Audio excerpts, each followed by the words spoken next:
Shalom, shalom, wa barakim, them Yad. Shalom, barakateh Yahweh, barakateh Yahushai, call halal Yahweh, ba'ashim Yahushai. All praises, infinite honor, and glory be to Yahweh, ba'ashim Yahushai, who is the God of heaven and earth, and of the 12 tribes of Israel, which consisted of so-called Negroes, Latinos, and Native Americans, and Israelite foreigners scattered amongst the heathen. Double honor, as always, them Yad, to the elder apostles of Great Millstone. Peace, love, blessings, and salutations to the hopeful elect. Habayath Madawadah, the house of David, the brothers laboring day in and day out on the four corners of the earth, giving all diligence to make their calling of election sure, helping seal the elect of the nation of Israel, for the return of our Lord Hamashiach Yahushai is at hand. And to the Akim and Akwath, the Akyah wa Akwathya, who also listen and believe on the glorious gospel of Yahweh Shem Yahushai. Unto you I say shalom. So shalom to the hopeful elect, to the brothers and sisters who listen and believe, and all those that view the lesson. I pray that this lesson is edifying unto the believers. It's going to be a very short lesson through the Spirit, but I just wanted to touch on this, coming from this article from science.com. Now it says, Earth is suddenly rotating faster and the shortest day just recorded. It goes on to say, and it's from science.com, and it's dated July the 29th, 2022. It says, scientists have noticed that the Earth's spin is accelerating, but why and what, if any, implications could there be? So now it goes on to say, on June the 29th, 2022, something extraordinary happened to the rate of the spin of the planet Earth. However, it probably has such a minuscule impact on your life that it can be forgiven for not being even noticed. Continuing on, it says, believe it or not, but you actually gain an extra 1.59 milliseconds to your day. We hope you spent it wisely. But why? Well, according to timeanddate.com, on that day, our planet, as far as scientists can tell, set a new record for the quickest time to complete one rotation. In other words, while you received 24 hours that day, you probably spent 24 hours less, 1.59 milliseconds. But what? Isn't the Earth's day exactly 24 hours? Actually, no. Well, not quite. The first thing to note is that there are actually kinds of days depending on your definition. It goes on to say a solar day is a period of 24 hours. It says during which the Earth rotates so that the sun appears at the same location in the sky. However, it says a sidereal day, which is defined as 23 hours and 56 minutes. And it says 4.091 seconds is the time that it takes for the Earth to complete one full rotation on its axis with respect to distant stars. Now, we know all of this, in the scriptures. This is all, Esau science. The scriptures tell us that, a day is measured, basically from sundown to sun up, no matter what the season is, whether, we're in the season where the days are shorter or longer. So that's what an actual day is, but time is moving quicker is the point of this article.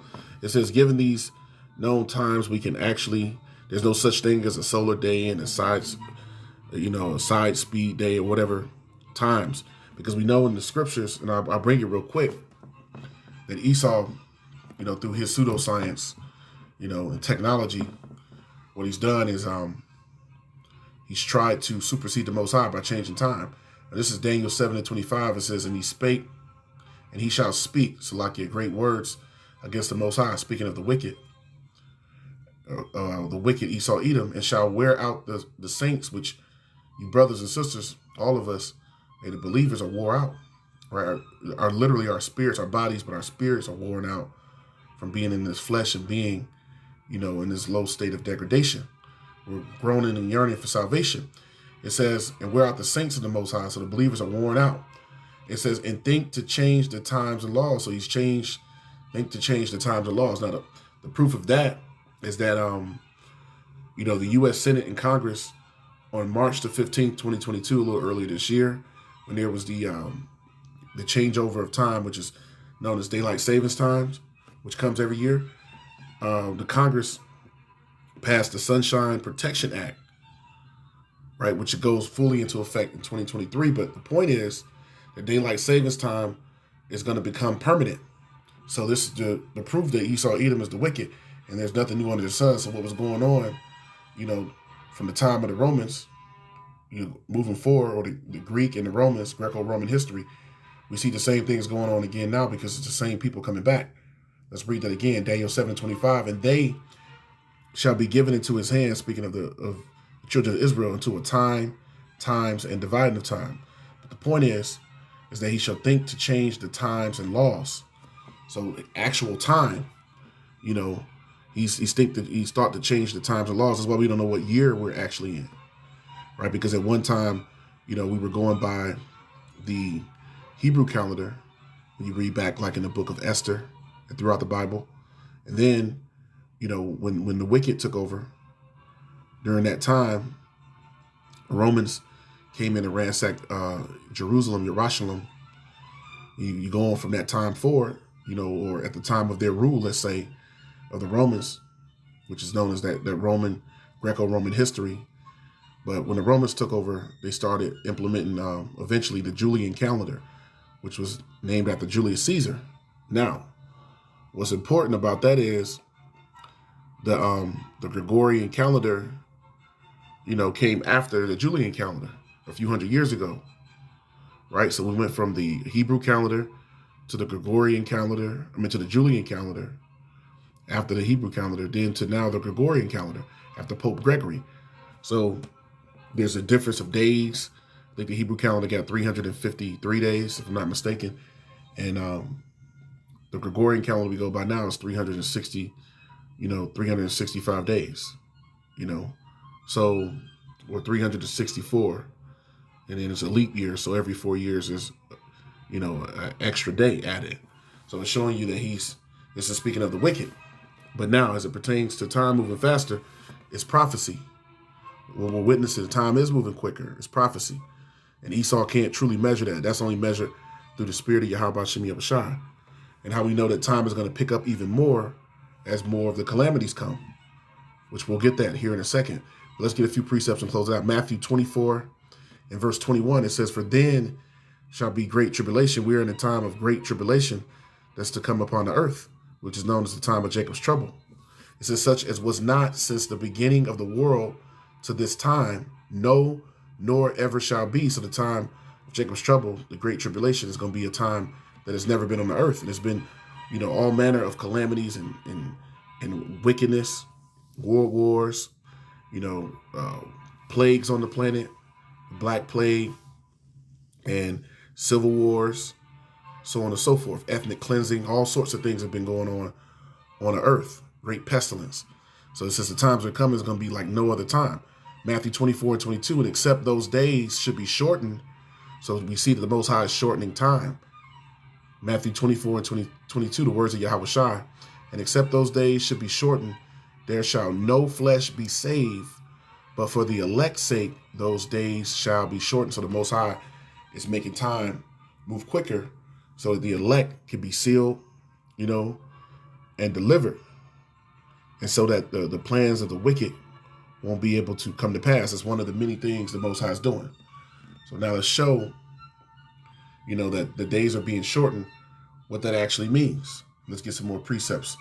This is the book of Jeremiah 30, and I'll start at verse 4, because this is the time of Jacob's trouble, as it said in Matthew 24 and 21. It's going to be a time, that's never been on the earth. And that's how we know time is moving faster, because, the prophecies line up perfectly. And we're seeing time is literally moving faster. And once again, it's going to move even faster as we get further and further into Jacob's trouble and more calamity hit the earth. Right? The Most High is going to speed it up even faster. So it's going to be moving faster than what we could have ever imagined. Jeremiah 30 and 4, and it says, "And these are the words that Yahweh spake concerning Israel, Yasha'Allah, and concerning Judah, Yahweh." So this is concerning the children of Israel in the northern and southern kingdom.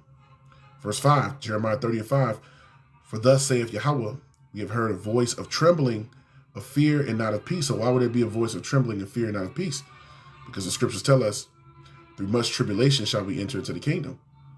So the words of the Lord, the words of Ha'adawam, was showing forth that in the last days will be time. It will be a time of great distress on the earth, great wickedness on the earth. The scriptures say that wickedness hath exceedingly polluted the whole earth. Now, Jeremiah 30:6 says, "Ask ye now, and see whether a man doth travail with child. Wherefore do I see every man with his hands on his loins, as a woman in travail." So the men in these last days are going to be like a woman travailing, giving birth. It says, "And all faces are turned into paleness." Verse 7, "Alas, for that day is great, so there is none like it."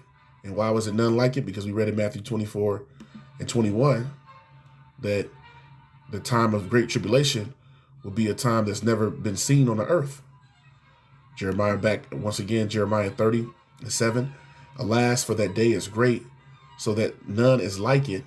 It is even the time of Jacob's trouble, but he shall be saved out of it." Speaking of the elect, because the scriptures tell you that the Most High is going to abundantly pardon the sins, of the elect, of the believers, right? So that's who's going to be saved out of it. So that voice of trembling was speaking about how terrible it would be in the last days. So let's show that further and get ready to close it out. This is the book of Daniel 12 and verse 1, speaking of these terrible, tumultuous times that we are entering into. Daniel 12:1, "And at that time shall Michael stand up," Michael Allah, which is the archangel Michael, who was like the Most High, who was like the power. It says, "And at that time shall Michael stand up, the great prince which standeth for the children of thy people. And there shall be a time of trouble, such as never was since there was a nation, even to that same time. And at that time thy people shall be delivered, every one that shall be found written in the book of life." All those who were predestined and preordained for salvation, all the men, women, and children will be in receipt of those promises, which is salvation, immortality, and all things, that accompany, being saved, ruling on the earth, etc. So those whose names are written in the book of life will receive these promises of Yahweh Shem Yahushua. Even those that are martyrs for the truth, if they were written in the book of life and that was their lot, they're going to be with Yahweh and the angels upon the return of our Lord, along with the Allahim, along with the angels. So this is a time of trouble that we are in, but the fact that the time is moving faster, as it said, and I'll read it one more time in Matthew 24:22, the words of Yahweh, "And except those days should be shortened, there shall no flesh be saved, but for the elect's sake, those days shall be shortened." So the Most High is doing this all for the elect's sake. Yasha Allah, the Bakarim, right? The Bakarim, the elect in the Hebrew. I got one more precept that popped up in mind. I'll bring it out concerning the elect. Isaiah 1:9, "Except Yahweh of hosts had left unto us a very small remnant, which is the elect, we should have been as Sodom, and we would have been like unto Gomorrah." We'd been completely destroyed. As a nation, our nation would have been completely destroyed if it wasn't for the elect, the Habakarim. So with that, I hope that was edifying. Barakateh Yahweh, Barakateh Yahushai, Kol Haloyim La, Allah Hayanawa Yahweh, Ba'ashim Yahushai. All praises, honor, and glory be to our power, Yahweh Ba'ashim Yahushai, the God of heaven and earth. Double honor, as always, to Yah, to the elder apostles of Great Millstone. Peace, love, blessings, and salutations to the hopeful elect. Habayath Madawadah, the house of David, the brothers laboring day in and day out to make their calling of election sure. Help us seal the elect of the nation of Israel on the four corners of the earth, for the return of our Lord Hamashiach Yahushai is at hand, and to the Akim and Akwath, the Akyah wa Akwath Yah, which are the brothers and sisters that truly listen and believe on the glorious gospel of Yahweh Shem Yahushai. Unto you I say shalom. So shalom to the hopeful elect.